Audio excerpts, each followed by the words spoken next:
আজিৰ দিনটো গোটেই দিনটো ৰাজাগাঁৱত আছিলোঁ। ৰাজাগাঁৱৰ যিটো ল'ৰা ছোৱালীবিলাকৰ বা আমাৰ বিজেপি কাৰ্যকৰ্তাসকলৰ যিটো উৎসাহ উদ্দীপনা দেখিছোঁ খুবেই ভাল লাগিছে। হঠাৎকৈ ভাল কথা হ'ল কি আজি মই ৰজাগাঁও কানেক্ট কৰা লংজাপ আৰু ৰজাগাঁও এটা ব্ৰিজ, এইটো বৰপানী নদীৰ ওপৰেদি এটা ব্ৰিজ দিয়ে 12 কোটি টকাৰে সেইটো এটা আধাৰশিলা অহা 10 তাৰিখত কৰাব। আজি ছাইটটো দেখিছোঁ, ইঞ্জিনিয়াৰবিলাক চব আহিছিলে।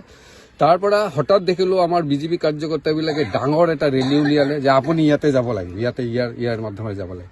তো আমি ৰেলী কৰি ৰাজাগাঁৱতো ঘূৰালে ইহঁতে আহি আমি ইয়াতে এটা কলি দুটি পাটৰ আজি প্ৰগ্ৰাম আছিলে আমাৰ বৰপানী টি ষ্টেটত আমি সেইটো কৰি দিলোঁ।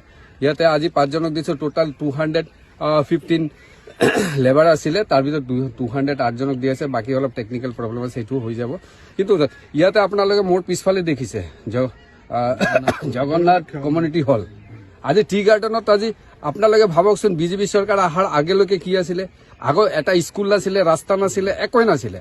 আজি টি গাৰ্ডেনত আপুনি যাব, তাতে মই নিজে কৈ আছো এই কমিউনিটি হল আমাক ভাড়া দিব দেই আপোনালোকে মোক, কিন্তু কাৰণ আজি আমি নিৰ্ভৰ হৈছোঁ। কিন্তু ইহঁতে ইমান চহকী, ইমান ৰিচ কালচাৰেল হেৰিটেজ তেখেতসকলে মেইনটেইন কৰে।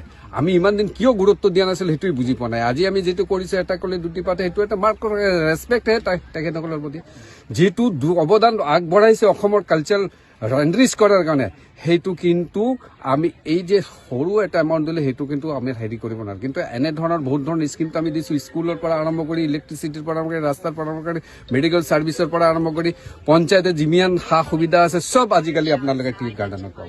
তো সেইকাৰণে আজি গোটেই দিনজোৰা একদম ৰাজাগড়ৰ পৰা লংজাপৰ পৰা আৰম্ভ কৰি গোটেইখিনি ঘূৰি ৰাইজৰ মাজত এইবিলাক দিলোঁ।